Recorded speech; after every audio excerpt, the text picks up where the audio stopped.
Hello students, Kumar study circle में आप सबका स्वागत है।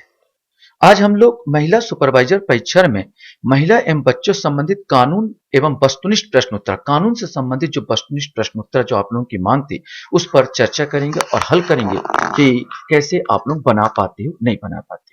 इससे पहले मैं आपको जो नए मेरे से जुड़ रहे हैं उन लड़के लोगों को या बच्चों लोगों को बोल देना चाहता हूं कि मैंने करीब 15-20 वीडियो अपलोड कर चुके हैं आप लोगों के परीक्षा महिला सुपरवाइजर संबंधित। अगर आप मेरे वीडियो को पुराना देखने चाहते हैं तो प्लेलिस्ट में जाइए और महिला सुपरवाइजर वाले प्लेलिस्ट में देखेंगे तो आपको पूरे वीडियो मिल जाएंगे। इसके अलावा मैं हर वीडियो में डिस्क्रिप्शन बॉक्स में मैं आपका लिंक भेजता हूं, लिंक देता हूं, जिसके माध्यम से आप देख सकते हैं। तो चलिए देर न करते हुए एक एक क्वेश्चन को सॉल्व करने की कोशिश करते हैं।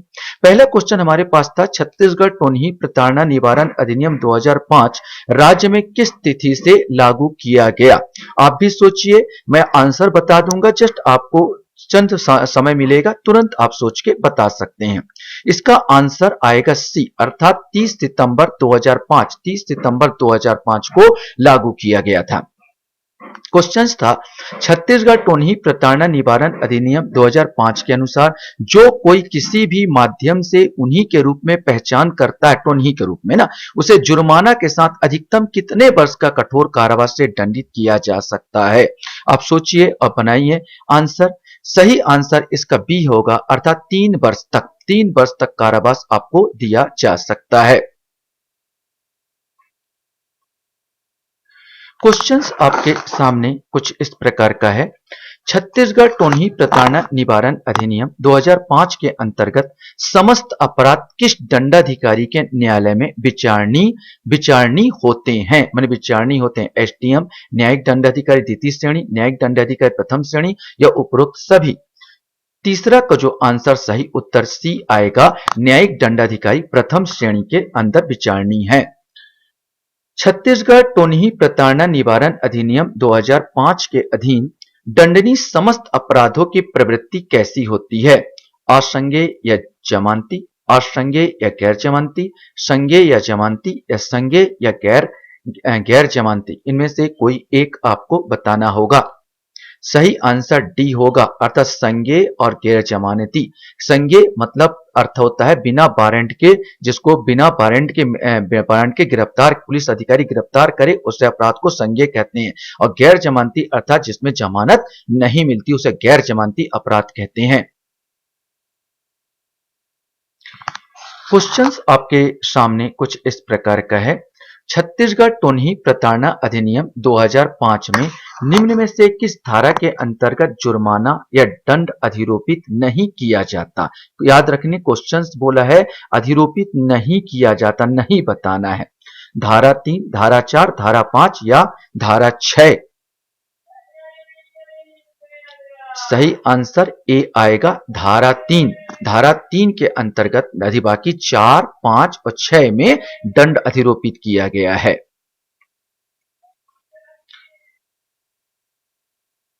क्वेश्चंस आपके सामने हैं। छत्तीसगढ़ टोनही प्रताड़ना निवारण अधिनियम 2005 के अनुसार जो कोई स्वयं या अन्य किसी व्यक्ति द्वारा टोनही के रूप में पहचान किए गए व्यक्ति को शारीरिक व मानसिक रूप से प्रताड़ित करता है, उसे जुर्माने के साथ अधिकतम कितने वर्ष की कठोर कारावास से दंडित किया जा सकता है? 2 वर्ष, 3 वर्ष, 5 वर्ष या 7 वर्ष? सही आंसर सी आएगा, अर्थात 5 वर्ष। छत्तीसगढ़ टोनही प्रताड़ना निवारण अधिनियम 2005 के अनुसार जो व्यक्ति स्वयं को टोनही बताते हुए यह दावा करता है कि वह काला जादू, बुरी नजर या किसी अन्य रीति से किसी व्यक्ति, पशु या जीवित वस्तुओं को क्षति पहुंचाने की शक्ति रखता है, उसे जुर्माने के साथ कितने वर्ष के कठोर कारावास से दंडित किया जा सकता है? 1 वर्ष, 2 वर्ष, 3 वर्ष या 5 वर्ष?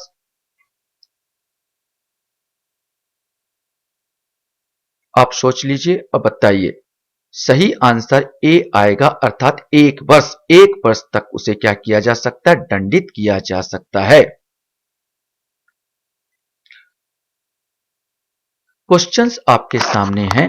भारत में बाल विवाह अवरोध अधिनियम किस वर्ष भारत में लागू किया गया? आपको वर्ष बताना है। सही आंसर बी 1929 में इसे लागू किया गया था। बाल विवाह निरोध अधिनियम 1929 किस तिथि से लागू हुआ? हालांकि यहीं पर आपको ऑप्शन मिल जा रहा था। आपको अब बताना बाल विवाह निरोध अधिनियम 1929 किस तिथि से लागू हुआ? सोचिए और बताइए कि किस तिथि से लागू हुआ। सही आंसर सी आएगा, 1 अप्रैल 1930 से यह लागू हुआ है। क्वेश्चंस आपके सामने आता है, बाल विवाह निरोध अधिनियम 1929 निम्न में से किस पर लागू होता है? जम्मू कश्मीर छोड़कर संपूर्ण भारत पर, भारत से बाहर तथा परे भारत के सभी नागरिकों पर, पांडिचेरी संघ राज्य क्षेत्रों पर। वर्तमान परिप्रेक्ष्य में अगर देखा जाए तो इसका उत्तर सी आएगा, भारत से बाहर परे। चाहे भारत के सभी, भारत का अगर नागरिक है वो व्यक्ति, चाहे वो विदेश में चला जाए तो भी लागू होगा, चाहे भारत के अंदर हो लागू होगा। अब 370 आर्टिकल 370 खत्म होने के बाद ये जम्मू कश्मीर का रोल भी हर अधिनियम से खत्म हो गया। अब पूरे संपूर्ण भारत पर यह अवलंबित होगा। बाल विवाह निरोध अधिनियम 1929 में बालक में से कौन अभिप्रेत है? 21 वर्ष से कम आयु के पुरुष, 18 वर्ष से कम आयु के नारी, उपरोक्त ए बी दोनों, इनमें से कोई नहीं। अब आपको बताना है। सही आंसर सी होगा, उपरोक्त ए बी दोनों, अर्थात 21 वर्ष से कम आयु का पुरुष भी बालक है और 18 वर्ष से कम आयु की नारी भी बालिका है। ये दोनों 1929 के तहत ये अधिनियम किया गया था, अधिनियमित किया गया था। क्वेश्चंस आपके सामने नेक्स्ट यहां पर आता है, बाल विवाह निरोध अधिनियम के बाल विवाह में निम्न में से कौन सा विवाह अभिप्रेत है? ऐसा विवाह जिसमें सिर्फ पुरुष बालक हो, ऐसा विवाह जिसमें नारी और पुरुष दोनों बालक हो, ऐसा विवाह जिसमें नारी और पुरुष दोनों में से कोई भी एक बालक हो, उपरोक्त में से कोई नहीं। सही आंसर इसका सी ही आएगा, ऐसा विवाह जिसमें नारी और पुरुष दोनों में से कोई भी एक बालक हो। अगर पुरुष भी 20 साल का है, 21 साल कंप्लीट नहीं हुए तो भी बाल विवाह हो जाएगा। अगर महिला पुरुष योग्य है, मान लो 21 साल का है और महिला का जो एज हो गया 18 साल बता रहा था, यहाँ पर पुरुष बोल रहा था, यहाँ पर 18 साल से ऊपर अगर नहीं है तो भी यह बाल विवाह की कैटेगरी में आ जाएगा। बाल विवाह निरोध अधिनियम के अवयस्क से कौन अभिप्रेत है? यहां पर क्वेश्चन आपसे पूछा गया कि अवयस्क से कौन अभिप्रेत है? ऐसा पुरुष जिसकी आयु 21 वर्ष से कम हो, ऐसी नारी जिसकी आयु 18 वर्ष से कम है, उपरोक्त ए बी दोनों, और किसी भी लिंग का ऐसा व्यक्ति जिसकी आयु 18 वर्ष से कम हो। तो यहां पर एक चीज याद रखना कि इसमें अपने को कौन सा लगाना होगा। तो अगर 13 को हम लोग बात करते हैं तो यहां पर ऐसा पुरुष जिसकी आयु 21 वर्ष से कम हो, ये तो है ही है। ऐसी नारी जिसकी आयु 18 वर्ष से कम हो, यह भी है। तो किसी भी लिंग का ऐसा व्यक्ति जिसकी आयु 18 वर्ष से कम हो, तो यहां पर शादी वाला नहीं बोला जा रहा है, क्वेश्चंस में अवयस्क की बात कर रहा है, अवयस्क की बात कर रहा है। देखो शादी के लिए जो बात कर रहे थे हम लोग, वो लड़का अगर 21 साल से कम है तो बाल विवाह का अंतर आएगा, और लड़की अगर 18 साल से कम है तो बाल विवाह के अंतर आएगा। लेकिन क्वेश्चन में अवयस्क की बात बोला गया है, तो अवयस्क में डी आंसर आ जाएगा, किसी भी लिंग का ऐसा व्यक्ति जिसकी आयु 18 वर्ष से कम हो तो हम उसे बोलेंगे अवयस्क, चाहे वो लड़का हो चाहे वो लड़की हो।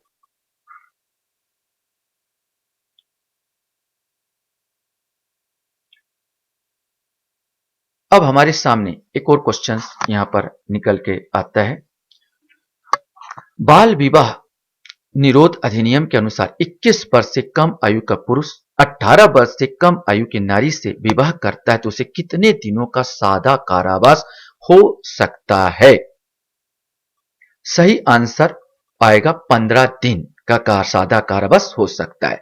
बाल विवाह निरोध अधिनियम के अधीन किसी अपराध का संज्ञान या विचारण निम्न में से किस न्यायालय में नहीं किया जा सकता? सही आंसर सी आएगा, द्वितीय वर्ग मजिस्ट्रेट। प्रेसिडेंसी मजिस्ट्रेट में किया जा सकता है, प्रथम वर्ग मजिस्ट्रेट में किया जा सकता है, लेकिन द्वितीय वर्ग मजिस्ट्रेट में ऐसा कोई उपबंध नहीं किया गया है। बाल विवाह निरोध अधिनियम में दंड स्वरूप किसे कैद नहीं किया जा सकता, अपितु उसे केवल जुर्माने भरना पड़ता है, केवल जुर्माने से भरना पड़ता है, ऐसा क्वेश्चन इसमें पूछा गया है। सही आंसर है कंडिका में कहा गया है किसी भी लेडीज को गिरफ्तार नहीं किया जा सकता। तो इस हिसाब से यहां पर जो आएगा बाल विवाह करने वाले 21 वर्ष अधिक आयु के पुरुष तो गिरफ्तार हो गई, बाल विवाह करने वाले नारी का पिता वो भी गिरफ्तार होगा, बाल विवाह करने वाले पुरुष की माता, क्योंकि लेडीजों को गिरफ्तार नहीं किया जा सकता केवल जुर्माना होगा, इस हिसाब से ऑप्शन सी आएगा। सभी कैद किया जा सकते हैं नहीं होगा, मतलब आंसर सी आएगा कि बाल विवाह करने वाले पुरुष की माता। नेक्स्ट क्वेश्चन हमारे सामने यहां पर आता है, बाल विवाह निरोध अधिनियम के अधीन किसी अपराध का संज्ञान अपराध किए जाना अभिकथित होने के तारीख के कितने समय बाद कोई न्यायालय संज्ञान नहीं ले सकता या न्यायालय में हस्तक्षेप योग्य नहीं है। सही आंसर इसका बी आएगा, अर्थात 1 वर्ष। 1 वर्ष अगर हो जाता है, अगर कोई मान लिया जाए आज की डेट में शादी हुआ और उसको 1 साल कंप्लीट हो गए, उस विवाह को बाल विवाह था, और आप 1 साल बाद आप वो करते हो, संज्ञान लेते हो कि फलाना व्यक्ति ने बाल विवाह कराया था, तो ऐसा संज्ञान नहीं लिएगा। कंडिका में साफ कहा गया 1 वर्ष से ऊपर वाली चीज को नहीं लिया जाएगा।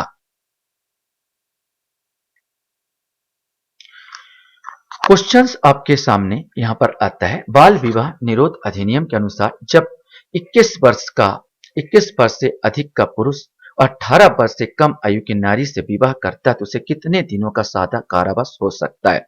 अब यहां पर चीजें हो देखो, बाल विवाह निरोध अधिनियम के अनुसार 21 वर्ष से अधिक का पुरुष की आयु 21 वर्ष है, माने योग्य है, और पुरुष 18 वर्ष से कम आयु की नारी, अगर 18 वर्ष से कम आयु की नारी होगा तो नाबालिग हो गई वो सिंपल सा, ये तो अयोग्य है ही है, बाल विवाह होगा और नाबालिग अपराध भी हो जाता है। तो यहां पर बी आंसर, उसको 3 महीने का कारावास दिया जा सकता। 15 दिन अब नहीं चलेगा, सीधा सीधा 3 महीने का कारावास, क्योंकि आप 21 साल से ऊपर है और 3 महीने का कारावास आपको मिलेगा। भारत में सामान्यतः किस दिन सर्वाधिक बाल विवाह संपन्न होते रहे हैं? तो नो डाउट आप सबको पता होगा, अक्षय तृतीया का ऐसा दिन है जिसमें सबसे ज्यादा भारत में बाल विवाह होता है। क्वेश्चंस आपके सामने यहां पर आता है, बाल विवाह निरोध अधिनियम के वर्तमान परिस्थिति के अनुकूल बनाने हेतु इसे किस वर्ष संशोधित किया गया था? सही आंसर इसमें डी आएगा, 1986 में इसमें संशोधन किया गया। दहेज प्रतिषेध अधिनियम किस वर्ष पारित हुआ? अब ये सिंपल क्वेश्चन है, सबको आंसर पता होना चाहिए। 1961 में पारित हुआ। दहेज प्रतिषेध अधिनियम 1961 कब प्रभावशील हुआ? एक क्वेश्चन देखो, पारित हुआ 1961 में, अब ये प्रभावशील कैसे कब हुआ, ये भी क्वेश्चन बहुत इंपॉर्टेंट है, आपको बताना पड़ेगा भाई प्रभावशील कब हुआ। तो सही आंसर होगा ए, अर्थात 1 जुलाई 1961।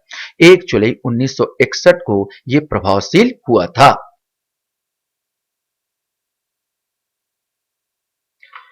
क्वेश्चंस यहां पर आपके सामने उभर कर सामने आता है, दहेज प्रतिषेध अधिनियम 1961 के अनुसार विवाह के समय, उसके पूर्व या पश्चात, विवाह के समय हो, उसके पूर्व हो या पश्चात हो, निम्न में से किसके द्वारा प्रत्यक्ष या अप्रत्यक्ष रूप से दी गई संपत्ति या मूल्यवान प्रतिभूति दहेज की परिभाषा के अंतर्गत आता है?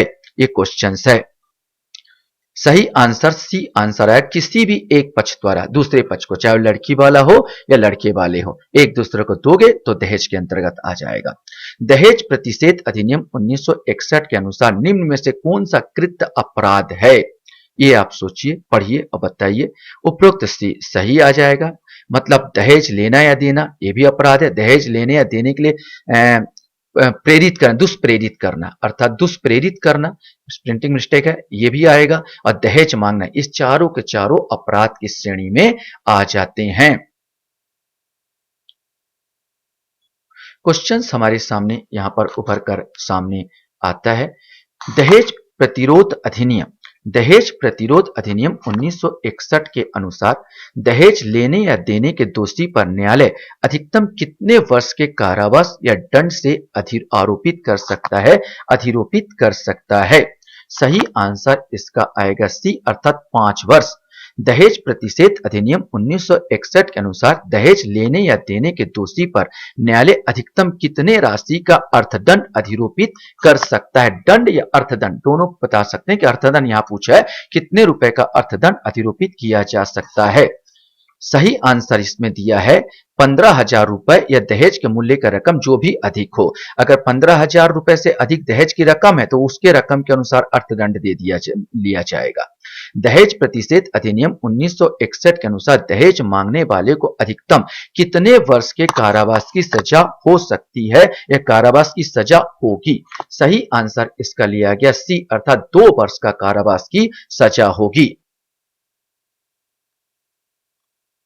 क्वेश्चंस आपके सामने यहां पर उभर कर सामने आता है।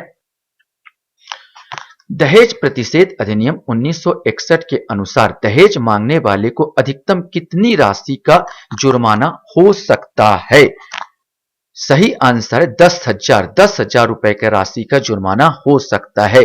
दहेज प्रतिषेध अधिनियम 1961 के अनुसार यदि कोई व्यक्ति अपने पुत्र या पुत्री या किसी अन्य रिश्तेदार के विवाह में दहेज देने का विज्ञापन देता है, ध्यान रखेंगे विज्ञापन देता है, उसे अधिकतम कितने वर्ष का कारावास या जुर्माना हो सकता है?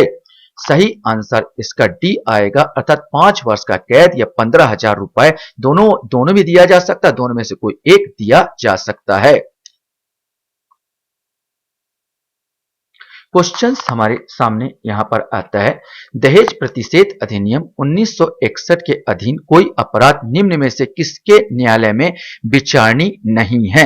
याद रखेंगे जितने भी होते हैं ये द्वितीय श्रेणी, मजिस्ट्रेट द्वितीय श्रेणी में ये विचारणीय नहीं होगा। इस चीज को बस अपने दिमाग में रखें। न्यायिक मजिस्ट्रेट हो सकता है, न्यायिक मजिस्ट्रेट प्रथम श्रेणी, उपरोक्त सभी न्यायालय विचारणीय नहीं, केवल द्वितीय श्रेणी में नहीं, न्यायिक जितने भी अपराध इस आपसे संबंधित है ये प्रथम श्रेणी में विशेष करके लगाए जाते हैं। दहेज प्रतिषेध अधिनियम 1961 को वर्तमान परिस्थितियों के अनुकूल बनाने हेतु उसको किस पर संशोधित किया गया था? अभी ऑप्शन आपको बताया गया था 1986 ना, एक आपका 31वां जो ऑप्शन आएगा 1986 में किया गया था। दहेज प्रतिषेध अधिनियम 1961 के क्रियान्वयन के लिए दहेज प्रतिषेध अधिकारी की नियुक्ति कौन करता है? ऐसा क्वेश्चन पूछा गया। सही आंसर इसका बी आएगा, राज्य सरकार करती है।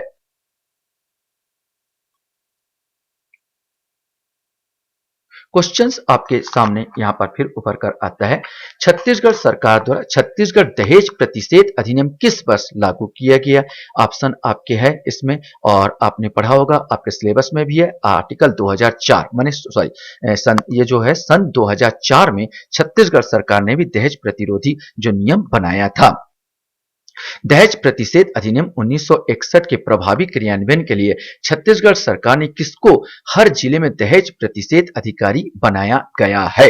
यह क्वेश्चन है। सही आंसर आएगा सी, अर्थात जिला महिला एवं बाल विकास अधिकारी। अंतर्राष्ट्रीय महिला वर्ष किस वर्ष मनाया गया था? ये पहले सन 2000 को, अर्थात बी आंसर आएगा, सन 2000 को अंतर्राष्ट्रीय महिला वर्ष मनाया गया था।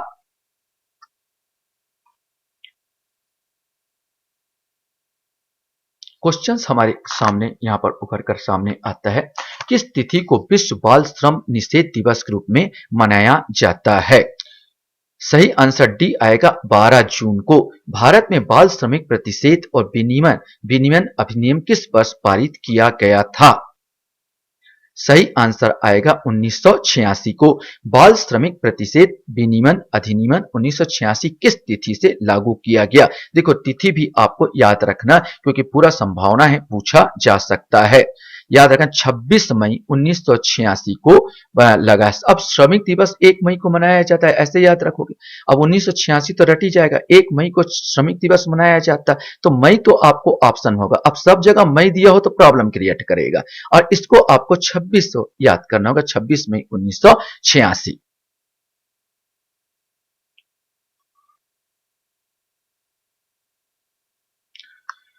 क्वेश्चंस हमारे सामने यहां पर उभर कर सामने आता है। बालक श्रम प्रतिषेध और विनियमन अधिनियम 1986 की परिभाषा अनुसार बालक से अपनी आयु का कितने वर्ष पूर्ण नहीं करने वाला व्यक्ति अभिप्रेत है? नो डाउट सबको याद होगा 14 वर्ष ना। बाल श्रम प्रतिषेध और विनियमन अधिनियम 1986 के अनुसार निम्न में से किस उपजीविका में बालक को काम में नहीं लगाया जा सकता? बंदरगाहों पर किसी भी तरह के काम के लिए, रेलवे स्टेशन या रेल लाइन बनाने के काम के लिए, अल्पकालीन लाइसेंस वाली पटाखों की दुकान पटाखे बेचने के लिए, ये तीनों आपत्ति है। उपरोक्त सभी आ जाएगा, किसी भी काम में इनमें से नहीं लगाया जा सकता। क्वेश्चंस हमारे सामने यहां पर उभर कर सामने आता है। स्वतंत्रता प्राप्ति के बाद भारत में सर्वप्रथम बाल श्रमिकों के संबंध में आवश्यक व्यवस्थाएं सुनिश्चित करने में वर्ष 1979 में किस समिति का गठन किया गया था? स्वामीनाथन राजमन्ना शीतलवाड़ समिति। सही आंसर है गुरुपद स्वामी समिति। देश भर में लागू की गई योजना राष्ट्रीय बाल श्रम परियोजना NCLP का प्रचलन केंद्र स्तर पर कौन सा मंत्रालय करता है? यह आपको बताना है। सही आंसर इसका ए आएगा, सामाजिक न्याय और अधिकारिता मंत्रालय द्वारा किया जाता है। क्वेश्चन हमारे सामने यहां पर आता है, बालक श्रम निषेध और विनियमन अधिनियम 1986 के अनुसार यदि कोई बालक किसी अनुज्ञात संस्थान में नियोजित है तो उसे निम्न में से कौन सा सुविधा देना आवश्यक नहीं है? प्रत्येक सप्ताह में एक संपूर्ण दिवस का अवकाश, रात 7 बजे से सुबह 8 बजे तक उसमें काम नहीं लेना, एक दिन से 6 घंटे से अधिक काम नहीं लेना, प्रत्येक 2 घंटे में काम के बाद 30 मिनट का विश्राम। ये वाला नहीं है कंडिका में, याद रखना, बाकी सब कंडिका में दिए गए हैं। क्वेश्चन हमारे सामने उभर कर आता है, बालक श्रम प्रतिषेध और विनियमन अधिनियम 1986 की धारा में वर्णित उपजीविका या प्रक्रिया में किसी बालक को नियोजित करने, काम करने के लिए अनुज्ञात करने पर अधिष्ठाता पर निम्न में से कौन सा दंड लगाया जा सकता लगेगा? यह आपका 3 माह से 1 वर्ष तक कारावास, 6 माह से 2 वर्ष तक कारावास, 10,000 रुपए से 20,000 रुपए तक अर्थदंड या 15,000 रुपए से 25,000 रुपए तक अर्थदंड। इनमें से कोई एक दो आएंगे, 1 या 3, 1 या 4, इसमें से आपको सोच के बताना है।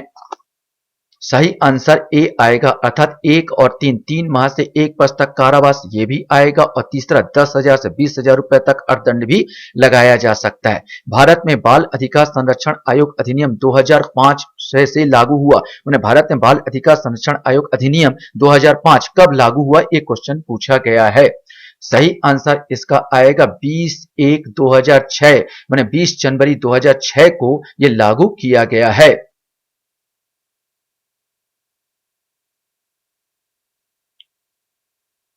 क्वेश्चन हमारे सामने यहां पर आता है, वर्तमान में केंद्रीय बाल संरक्षण आयोग के अध्यक्ष कौन हैं? सही आंसर ए प्रियांक कानूनगो है। बाल अधिकार संरक्षण आयोग अधिनियम 2005 के अनुसार इसके राष्ट्रीय आयोग में अध्यक्ष के अतिरिक्त कितने सदस्यों का प्रावधान है? सही आंसर 6। आंसर कितना आएगा? 6 सदस्यों का एक अध्यक्ष होगा और 6 होंगे सदस्य। टोटल कितने? 7 सदस्य, माने 7 लोग हो जाएंगे टोटल, ये याद रखेंगे। ये इसमें क्वेश्चंस आपसे पूछा जा सकता है, बाल अधिकार संरक्षण आयोग अधिनियम 2005 के अनुसार इसके राष्ट्रीय आयोग में अध्यक्ष के अतिरिक्त अन्य सदस्यों में कितने महिलाओं होना अनिवार्य है? देखो, अध्यक्ष एक था, 6 सदस्य, अब इसमें पूछा है कितने महिलाएं होंगी। सही आंसर बोला गया 6 सदस्यों में 2 महिलाएं अनिवार्य होनी चाहिए, अर्थात आंसर बी आ जाएगा, 2 होगा। राष्ट्रीय बाल अधिकार संरक्षण आयोग के अध्यक्ष का चयन समिति करेगी। एक क्वेश्चन है कि राष्ट्रीय आयोग जो अध्यक्ष होते हैं, समिति होता है, उसके एक चयन समिति करते हैं, तो कौन सी चयन समिति करेगी? ये आपसे क्वेश्चन पूछा गया, तो ये है इसका अध्यक्ष, माने अध्यक्ष चयन समिति को। आयोग के अध्यक्ष का चयन समिति केंद्रीय मानव संसाधन विकास मंत्री द्वारा ये किया जाता है। राष्ट्रीय बाल अधिकार संरक्षण आयोग का अध्यक्ष एवं सदस्य का कार्यकाल पद ग्रहण करने की तिथि से कितने वर्ष के लिए होगा? सही आंसर बताइए। सही आंसर है 3 वर्ष। राष्ट्रीय बाल अधिकार संरक्षण आयोग का अध्यक्ष एवं सदस्य, देखो अध्यक्ष 65 साल, याद रखना, अध्यक्ष का कार्यकाल 65 साल या 3 वर्ष जो पहले हो जाए, और सदस्यों का काल 60 वर्ष या 3 वर्ष जो पहले हो जाए, है ना। यहां पर ये बोला गया है, आप मेरे वीडियो देख लेंगे, अगर इससे संबंधित मैं वीडियो डाल चुका हूं अधिनियम संबंधित, आप चाहो तो यह अधिनियम संबंधित वीडियो को आप वॉच कर सकते हो, देख सकते हो।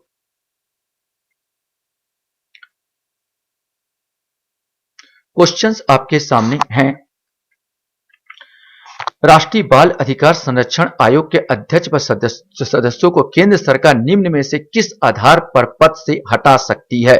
दुर्व्यवहार सिद्ध होने पर, अक्षमता सिद्ध होने पर, न्यायालय द्वारा दिवालिया घोषित किए जाने पर, उपरोक्त सभी आधार पर हटा सकती है। बाल अधिकार संरक्षण आयोग की किन्हीं 2 बैठकों के बीच कितने माह से अधिक का अंतराल नहीं होना चाहिए? 1 माह, 2 माह, 3 माह, 6 माह। सही आंसर सी आएगा, 3 महीने से ज्यादा का अंतर नहीं होना चाहिए। बाल अधिकार संरक्षण आयोग अधिनियम के अनुसार राज्य शासन प्रत्येक एक बाल न्यायालय के लिए न्यूनतम कितने वर्ष प्रैक्टिस कर चुके अधिवक्ता को बाल अपराधों के प्रकरण के प्रस्तुतिकरण और नियुक्ति कर सकता है?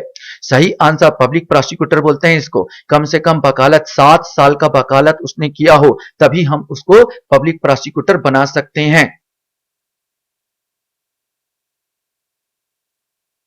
क्वेश्चंस आपके सामने आता है, घरेलू हिंसा महिला संरक्षण अधिनियम 2005 संपूर्ण भारत में कब प्रभावशील हुआ? बताना है, डेट आपको बताना है कब प्रभावशील हुआ। सही आंसर डी आएगा, 26 अक्टूबर 2006 को प्रभावशील हुआ था। घरेलू हिंसा जो हिंसा होती है वहां पर, अब याद रखना अक्टूबर 2 अक्टूबर गांधी जयंती थी, ये तो याद मेहनत याद करवा दूंगा। गांधी जी बहुत हिंसा के खिलाफ, तो जन्म क्या हुआ था 2 अक्टूबर को, तो याद रखना कि इसका जो आएगा था 2 अक्टूबर को हुआ होगा। 2006 तो याद रहेगा, कानून कहीं नाम है 2006। अब आपको 26 दो डेट 26 से है, याद कर लेना उस चीज को, ठीक है। एक श्रम अधिकार श्रम वाले भी बताया था 26 बोला था, 1 मई को श्रम दिवस मनाया जाता है, इसका भी 26, उसका मई था इसका अक्टूबर था। इस प्रकार के आप तुलनात्मक अध्ययन करके याद करेंगे, जल्दी याद होगा। घरेलू हिंसा में महिलाओं का संरक्षण अधिनियम 2005 के अनुसार संतान के अंतर्गत कितने वर्ष के नीचे के बच्चे आते हैं? सही आंसर आएगा 18 वर्ष से नीचे के बच्चे आते हैं। घरेलू हिंसा से महिलाओं का संरक्षण अधिनियम 2005 के अधीन निम्न में से कौन सी हिंसा के विरुद्ध व्यथित महिला संरक्षण एवं सहायता प्राप्त कर सकती है? शारीरिक हिंसा, लैंगिक हिंसा, मौखिक या भावनात्मक हिंसा या आर्थिक हिंसा, इनमें से आपको बताना है कौन सी हिंसा के अंतर्गत ये आएगा।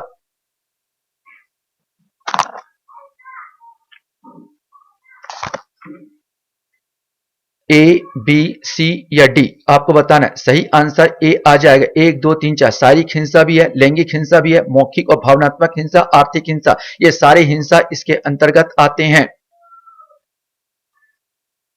क्वेश्चंस हमारे सामने यहां पर आता है, घरेलू हिंसा में महिलाओं का संरक्षण अधिनियम 2005 के क्रियान्वयन के लिए संरक्षण अधिकारी की नियुक्ति कौन कर सकता है या कौन करता है? सही आंसर बी आएगा, राज्य सरकार। घरेलू हिंसा में महिलाओं का संरक्षण अधिनियम 2005 के तहत किए गए प्रत्येक आवेदन पत्र का निपटारा मजिस्ट्रेट उसकी प्रथम सुनवाई दिनांक से कितने दिनों की अवधि के भीतर करने का प्रयास करेगा? सही आंसर बी 60 दिन। 60 दिन दिया गया, 60 दिन के अंदर निपटारे का प्रयास करने का कोशिश करेगा। क्वेश्चंस हमारे सामने ये बन के आता है, घरेलू हिंसा में महिलाओं का संरक्षण अधिनियम 2005 के अधीन आरोपी द्वारा संरक्षण आदेश के अनुपालन नहीं करने पर उसे निम्न में से कौन सा दंड दिया जा सकता है? 1 वर्ष का कारावास, 2 वर्ष का कारावास, 10,000 रुपए तक जुर्माना और 20,000 रुपए तक जुर्माना। इन चारों में से आपको बताना है, यहां पर ऑप्शन है 1 या 3 या दोनों, 1 या 4 या दोनों, अर्थात ये वाला 2 या 3 या दोनों, 2 या 4 दोनों, इनमें से कोई एक आएगा। सही आंसर बी, अर्थात 1 और 4 दोनों, 1 वर्ष का कारावास और चौथा 20,000 रुपए का जुर्माना, ये दोनों दिया जा सकता है।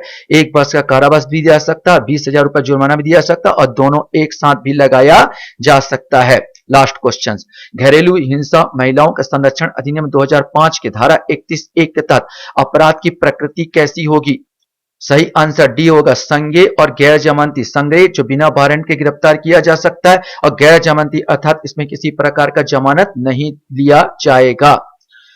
आशा करता हूं यह वीडियो भी आपको अच्छा लगा होगा। वीडियो वॉच करने के लिए धन्यवाद, और आप मेरे वीडियो को लाइक कर सकते हैं, सब्सक्राइब कर सकते हैं, शेयर कर सकते हैं। एक बार फिर धन्यवाद, थैंक यू वेरी मच।